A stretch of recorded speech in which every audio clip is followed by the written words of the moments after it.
사람이 인생을 살면서 어떤 사람을 만나느냐 하는 건 굉장히 중요합니다.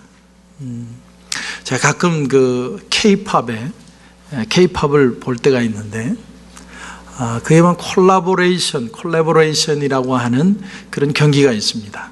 그것은 뭐냐면, 모르는 사람끼리 그냥 붙이는 거예요. 2사람, 3사람, 4사람 아무나 붙여서 그들로 화음을 이루고 노래를 만들어서 경연을 하는 겁니다. 전혀 부르는 스타일이 다른 사람들, 전혀 생면부지의 사람들을 붙여가지고 팀을 만들고 노래를 만들려면 자기 성격을 죽여야 됩니다. 그 방법밖에 없습니다. 그래서 어떤 팀은 너무나 잘하고, 어떤 팀은 한 사람 한 사람 떨어뜨려 놓으면 너무나 실력이 좋은데 붙여서 망하는 팀도 있습니다. 지난주인가 제가 프로그램을 봤더니 서로 우선권을 줘서 좋아하는 사람끼리 짝을 지어라 이렇게 얘기를 하니까 막 짝지들을 찾아가는데 끝까지 초이스 되지 않은 4명의 낙오자가 있었습니다. 4명이 다 여자예요. 근데 얘들은 어떤 여자들이냐면 걸리긴 걸리는데 꼭 꼬레비로 걸리는 사람, 아니면 TV에 편집돼가지고 삭제되는 사람들, 그런 사람들 4명이 남은 거예요. 4명이 오갈 데 없어서 서로 둘러보다가 팀이 됐습니다. 아무도 불러주는 사람이 없으니까. 그래서 이제 2팀씩 시합을 해서 한 팀을 떨어뜨리는 그런 시합인데, 아니나 다를까 자기들 그 4명 남은 사람이 팀이 억지로 되었지만 상대팀은 최강의 팀입니다. 그러니까 시작부터 이미 끝난 겁니다. 근데 그 4명의 여자가 모였는데 한 아이가 이런 얘기를 했습니다. 우리는 다 실력 없는 사람들인데 한번 우리가 정말 목숨을 다해서 한번 연습해보자. 우리가 한번 연습으로 죽기 살기로 하면 안 될 게 뭐가 있느냐. 그래서 4명이서 아주 막 열심히 연습을 했습니다. 밤 10시까지 다들 연습하는데 자기들은 12시까지 화장실 갈 때도 같이 가서 거기서 화음 맞추고 그냥 최선을 다해서 연습을 하는 거예요.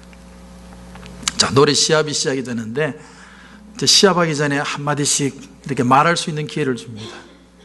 참 인상적인 게 뭐냐면 그 4명 중에 아이 하나가 이렇게 얘기를 합니다. 우리는 부족한 걸 연습으로 채웠습니다. 그렇게 표현했어요. 실력은 없는데 참 한마음으로 연습했다는 거예요. 이제 이 강한 팀과 이 여자아이들 4명이 모인 팀이 붙었는데 K-팝 최초로 이변이 일어났어요. 2팀 중에서 반드시 한 팀만 뽑아야 되는데 심사위원이 보니까 2팀이 다 완벽한 거예요. 한 팀은 실력이 너무 좋고 한 팀은 너무 많이 노력을 해서 하나도 안 틀리고, 3시간여를 심사위원하고 거기에 편집하는 모든 PD가 다 모여서 그냥 의논하고 싸우고, 그래서 내린 결론이 뭐냐면 K-팝 최초로 2팀을 다 붙이기로 결정을 했어요.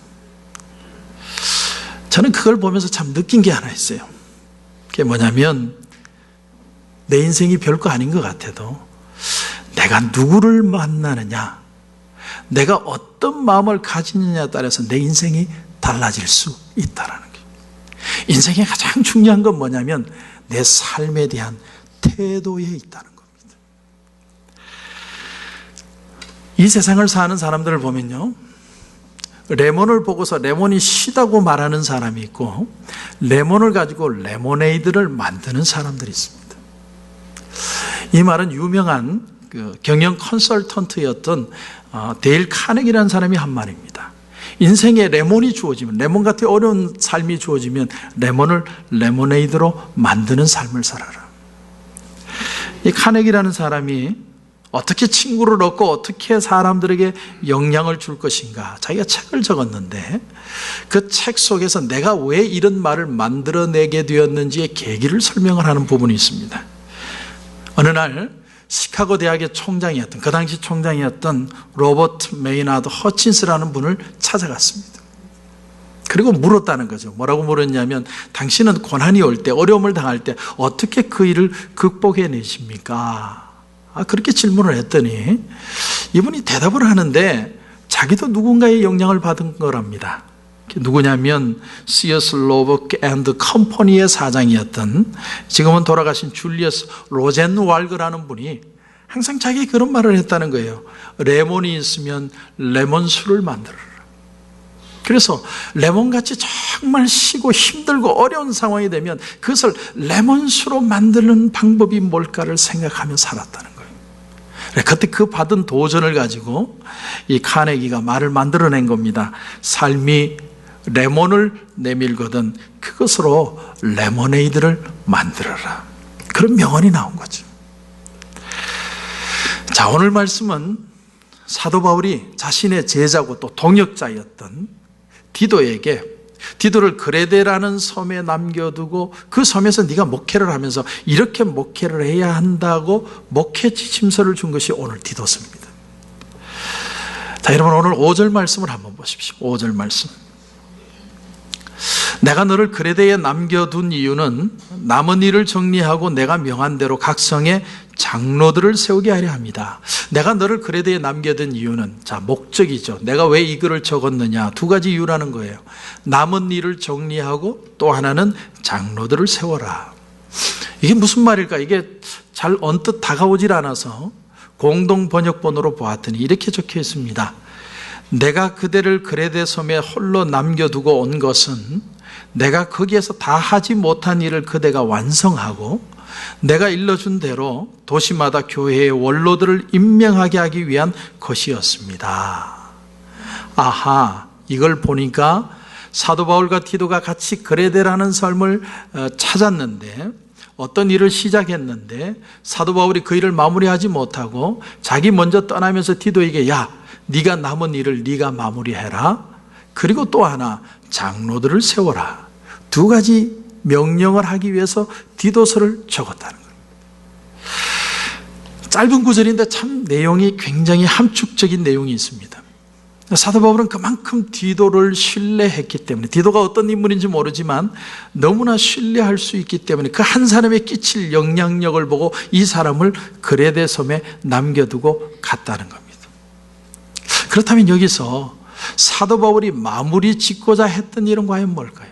마무리 짓고자 했던 일, 그걸 명확하지 않아서 영어 성경을 보니까 RSV 번역에 이렇게 되어 있었습니다. 흠이 있는 것을 고쳐라. 흠이 있는 걸 고쳐라.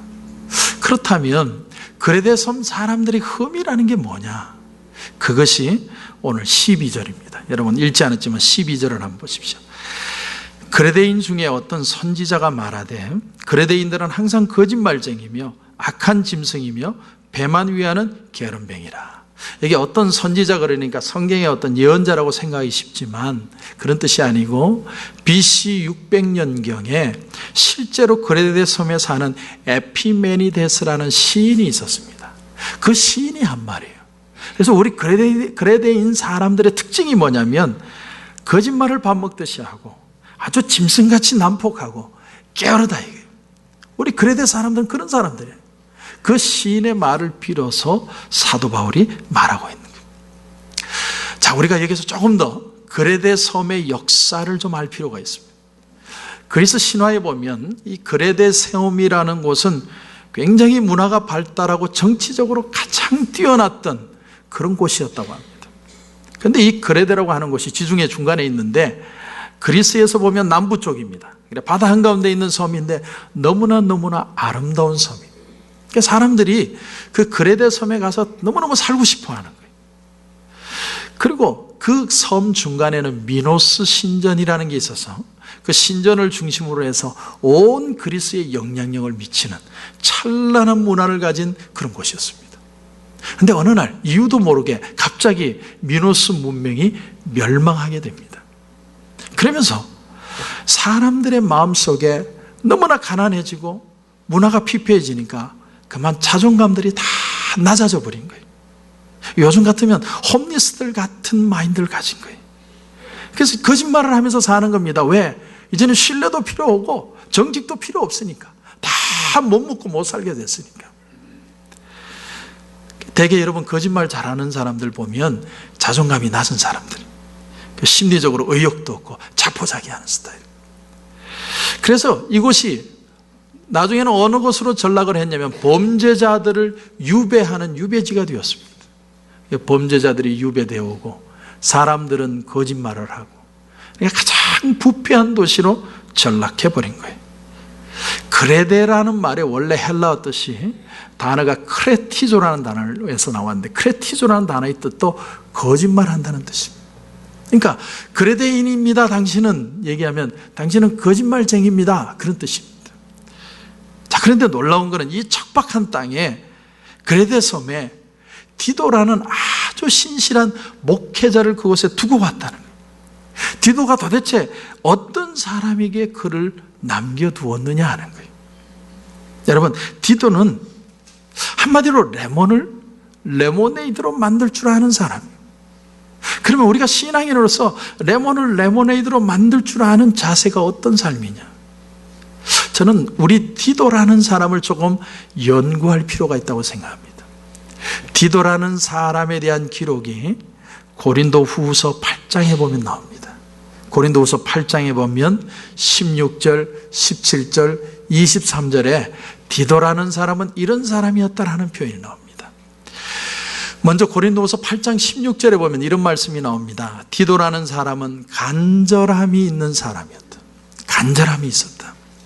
여러분, 바울이 디도를요 고린도 교회로 자기 편지를 보내기 위해서 사람 편에, 디도 편에 보냅니다. 그런데 바울은 고린도 교회를 직접 개척했기 때문에 1년 반 동안 말씀을 전했기 때문에 당연히 사랑하지만, 근데 놀라운 사실은 디도는 편지를 들고 가면서 자기는 그냥 사랑하는 거예요. 디도라는 사람이 어떤 사람이냐면 애틋한 마음을 가진 사람이에요. 열심히 하라고 해서 열심히 하는 게 아니라 그냥 뭘 맡기면 너무 좋아하고 열심히 하는 사람이에요. 누가 알아주는 사람도 없고 격려하는 사람도 없고 아무도 없는데 항상 진실한 사람, 사랑하는 마음으로 했다. 그게 바로 간절함이죠. 그래서 고린도후서 8장 16절 하반절에 보면 이렇게 나옵니다. 바울은 이 표현을요 하나님이 주시는 마음이다 이렇게 표현합니다. 여러분, 교회를 사랑하고 내가 즐거움으로 일하고 예수 믿기만 하면 기쁘고 교회만 오면 즐겁고 모든 것이 하나님이 여러분에게 주시는 마음인 줄 분명히 믿으시길 바랍니다. 그 마음이 있어야 기쁨으로 일할 수 있다. 이게 바로 디도라는 사람의 첫 번째 성격입니다. 두 번째, 고린도후서 8장 17절을 보면 그가 고난을 받고서 더욱 간절함으로 자원하여 너에게 나갔다 이렇게 표현합니다. 디도의 두 번째 성격은 자원하는 성격입니다. 이 디도라는 사람은 그 일이 이럴 것이다 저럴 것이다 일을 맡기면 일을 계산하는 사람이 아니라 네가 좀 갔다 와라. 예, 알겠습니다. 일단 시작하고 보는 사람이라는, 싫다는 말을 할 줄 모르는 사람이, 다시 말하면 남의 의지를 내가 받아들일 때 그것을 남의 의지가 아니라 내 의지로 바꿀 줄 아는 사람.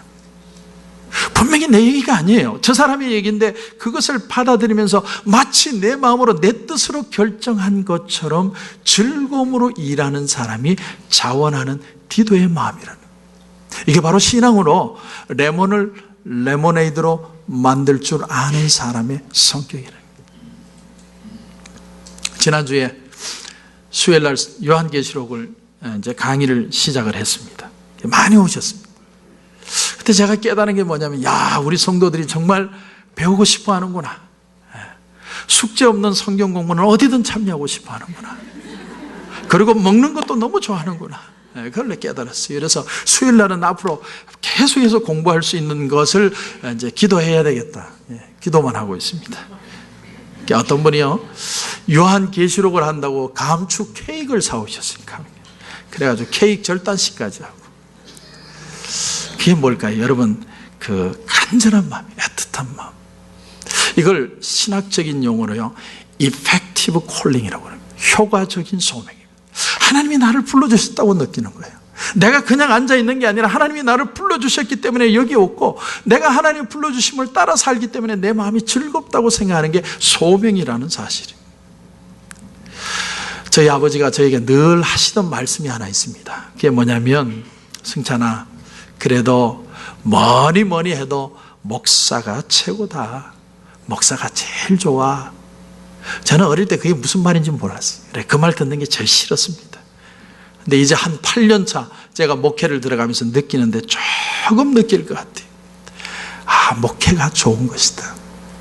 저는요, 참 누군가를 가르친다고 마이크만 잡으면 사람이 돌변합니다. 예. 내가 공부를 열심히 안 할 때는 두렵지만 마이크만 잡으면 사람이 달라져요. 예. 얼마나 좋은지 몰라요. 그냥 사람을 가르치는 게 좋아요. 사랑하는 성도 여러분, 예수 믿는 것이 그대로 좋아야 할 줄로 분명히 믿습니다. 얼마나 중요한 마인드인지 몰라요. 그냥 예수 믿는 게 좋아야 돼요. 주님, 내 마음에 즐거움이 없으면 주님, 내 마음에 즐거움을 주셔서 일하게 하여 주시옵소서. 내가 하는 게 아니에요. 예수님이 내 마음에 즐거움을 주셔야 돼요. 제가 오늘 한 해 일할 수 있는 일꾼들을 제가 임명을 했는데 우리가 그런 마음이 필요해요. 내가 이 일을 어떻게 감당할까, 그 마음보다도 하나님의 뜻인 줄 알고 받아들이겠습니다. 이 일할 수 있는 능력을 내게 주시옵소서. 그게 바로 디도의 특징이에요. 그런데 그렇게 간절함으로, 자원함으로 일하는 디도를 이 그레데 섬에 남긴 거예요. 왜 남겼느냐? 사랑하는 성도 여러분, 잘 들으십시오. 사람은 누군가를 닮아가게 되어 있다라는 사실이에요. 우리가 위로 하나님을 섬기고 예수 그리스도를 믿고 살지만 하나님은 오늘도 우리의 삶에 한 사람 한 사람 샘플을 보내서 그 사람을 닮아가도록 만드신다는 거예요. 우리가 이민 오면서 공항에 내린서 어떤 사람을, 어떤 잡을 가진 사람을 만나냐에 따라서 내가 그 잡이 될 가능성이 많은 것처럼, 여러분, 교회를 선택하는데도요, 누구를 만나냐에 따라서 내 인생이 완전히 달라져요. 이런 사람을 만나면 이런 스타일의 삶이 되고요, 저런 사람을 만나면 저런 스타일의 삶이 되기가 굉장히 쉽습니다. 저는 그래서 늘 제 지론이 뭐냐면 친구만 바뀌어도 사람은 달라진다는 거예요. 몇 년 전에 박규민 목사님이 저희 교회에 오셔서 부흥회를 하신 적이 있습니다. 그때가 제가 목회가 굉장히 힘들 때였어요. 다른 분들은 어떨지 몰라도 제 마음은 너무너무 힘들었습니다. 그래서 목사님에게 자문했어요. 목사님, 목회가 너무 힘든데 이겨낼 수 있는 방법을 좀 가르쳐 주십시오. 그 목사님이 3가지를 얘기하시는데 그 셋 중에 하나가 바로 이런 얘기였습니다. 목사님, 좋은 친구 목사님들을 만나십시오. 그런데 좋은 친구 목사님을 만날 때 목사님보다 좀 크신 목사님을 만나십시오. 그래서 그 목사님을 닮아가야 목사님이 변해가고 이겨낼 수 있습니다. 나는 그 말이 정말 진리라고 생각을 했습니다. 우리 신앙생활도요, 잘하려면 얼마나 나를 잘 가르치느냐에 있는 게 아니라 나보다도 조금 나은 신앙의 열정을 가진 사람을 친구로 삼을 줄 알아야 됩니다. 우리 신앙생활은 굉장히 실질적인 겁니다. 우리는 흔히 신령한 사람 그러면 어떻게 생각하냐면 저 사람은 밥도 안 먹고, 저 사람은 맨날 기도만 하고, 저 사람은 40일 금식을 그냥 밥 먹듯이 하고, 전도하는 일에 그냥 열정적이고 종교에 너무 지나치고, 말은 안 하지만 그런 사람이 신령한 사람일 것이라는 생각들이 우리 속에 아주 많습니다. 그런데 여러분, 성경은요, 신령하다는 기준을 어떻게 얘기하느냐 굉장히 중요합니다.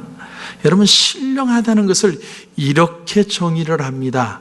여러분, 오늘 말씀을 한번 보세요. 1장 6절부터 9절까지인데 우리 같이 한번 읽어보겠습니다. 책망할 것이 없고 한 아내의 남편이며 방탕하다는 비난을 받거나 불순종하는 일이 없는 믿는 자녀를 둔 자라야 할지라.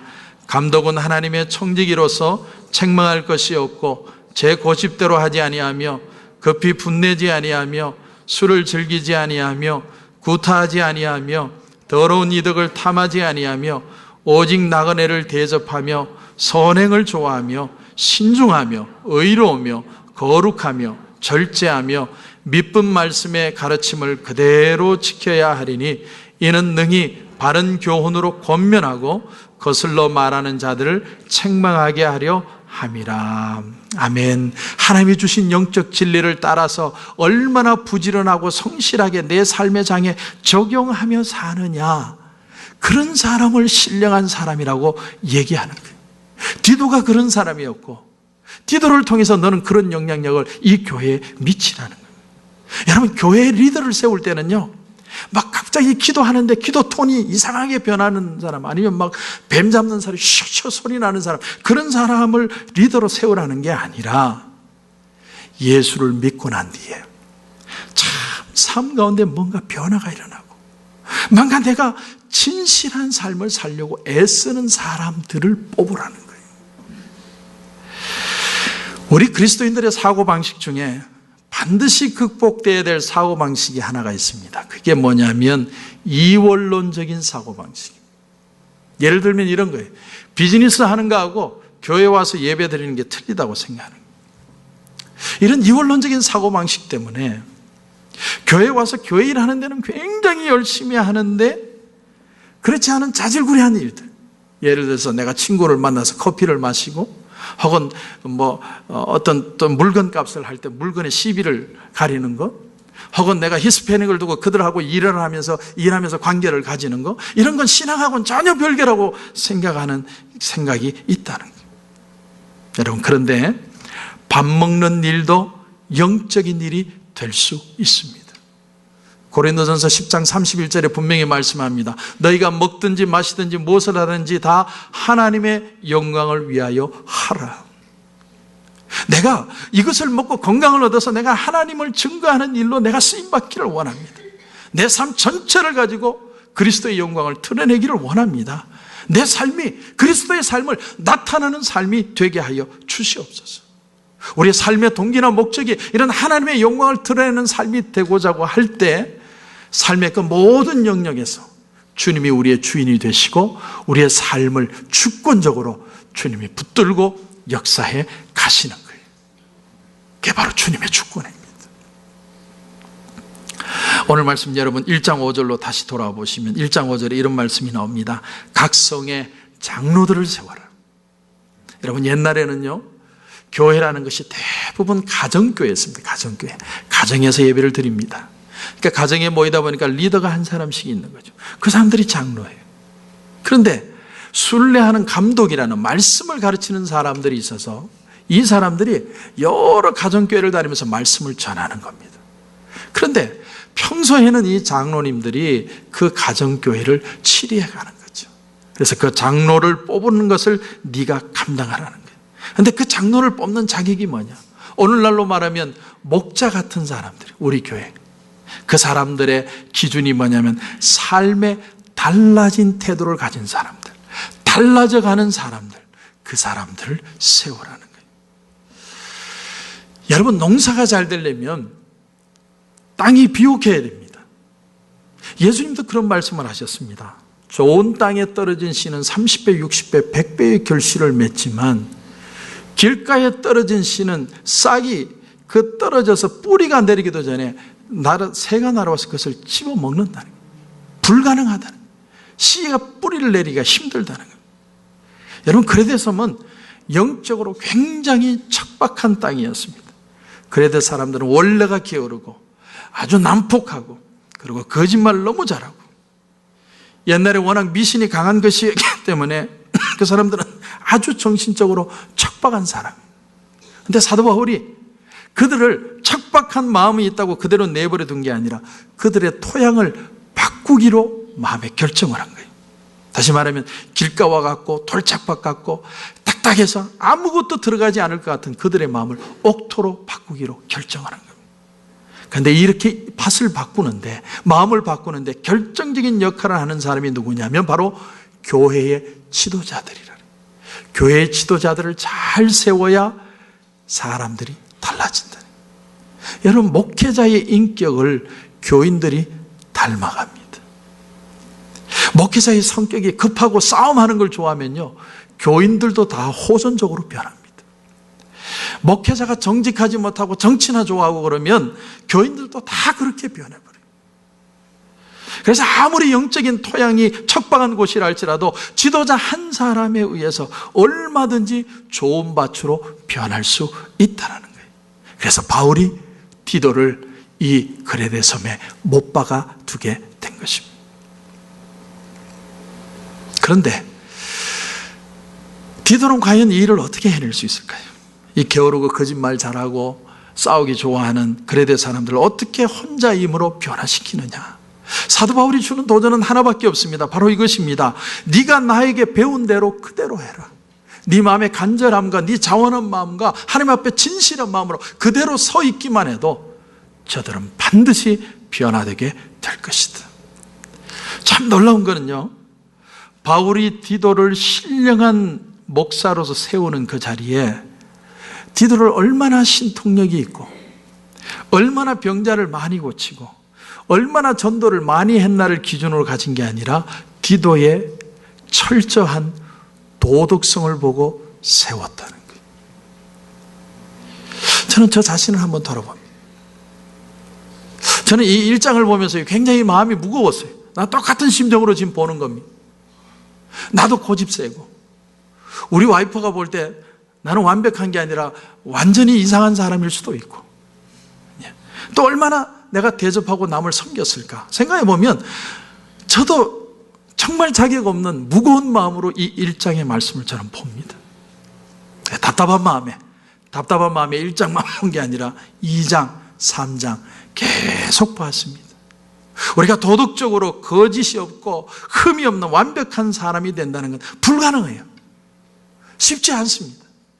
도대체 사도 바울은 무슨 말을 하고 싶었던 것일까?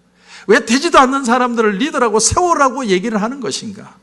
그렇게 고민하며 읽다가 제가 3장 5절 말씀을 만나게 됐습니다. 여러분 3장 5절을 한번 보십시오. 디도서 3장 5절. 우리 같이 한번 큰 목소리로 같이 한번 읽겠습니다. 우리를 구원하시되 우리가 행한 바 의로운 행위로 말미암지 아니하고 오직 그의 긍휼하심을 따라 중생의 씻음과 성령의 새롭게 하심으로 하셨나니. 자, 잘 보세요.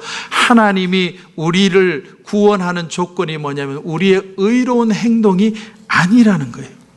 우리가 얼마나 경력을 쌓고 얼마나 열심히 있게 노력을 했느냐 그걸 보고 구원을 하신 게 아니라 따져보니까 인간에게는 자격이 하나도 없더라는 겁니다. 그래서 새로운 조건을 제시하셨어요. 완전히 새로운 조건을 제시했는데 고장난 인생을 고칠 수 있는 새로운 방법, 전혀 새로운 방법이 뭐냐면 두 가지, 중생의 씻음과 성령의 새롭게 하심, 두 가지밖에 없더라는 거예요. 여러분, 예수님의 십자가는 마치 진공청소기 같은 겁니다. 많은 죄악이 있는데요, 십자가 앞에 가면 그 십자가의 진공청소기가 우리 죄들을 다 빨아들여요. 깨끗하게 만들어요. 그러면 깨끗하게 만들면 그거로 끝나느냐? 아닙니다. 깨끗하게 되었으면 그대로 두고 끝나는 게 아니라 그 속에 하나님의 놀라운 능력이 부어져야 됩니다. 그게 바로 성령의 새롭게 하십니다. 우리 안에 완전히 다른 생각과 완전히 다른 감정과 새로운 능력을 부음을 받아야만 우리가 하나님의 말씀대로 세상을 살아갈 수 있다는 겁니다. 여러분, 사람은요, 자기의 태도로 완전히 자기 삶이 바뀌는 사람이 이 세상에 아무도 없습니다. 이게 우리 인간의 한계예요. 그래서 하나님이 우리에게 뭐라고 말씀하셨냐면 중생의 피로 깨끗하게 하고 너희들에게 성령을 부어주겠다는 거예요. 그래서 성령을 통해서 너희들이 그렇게 살도록 내가 만들어 주겠다는 거예요. 나는 연약하고 넘어지고 죄짓고 부족한 좋은 사람이지만 성령이 너희들 속에 들어가면 너희는 완전히 새로운 인생을 살아갈 수 있다는 사실. 성경에 나오는 모든 성령의 인물들은요, 하나님의 말씀대로 살다가 넘어지고 자빠지고 실수하고 실패했던 사람들. 근데 하나님이 그들을 다시 일으켜 주셔서 성령으로 능력을 주셔서 그들을 끌고 가시는 거예요. 하나님의 뜻을 이룰 수 있도록 하나님의 능력으로 그들을 만들어낸 것입니다. 그런데 여러분, 우리 편에서도 노력이 필요합니다. 우리가 해야 될 노력이 뭐냐? 우리는 계속해서 이 세상에서 부패한 사람들처럼 살지 않도록 주여 내게 성령을 주옵소서.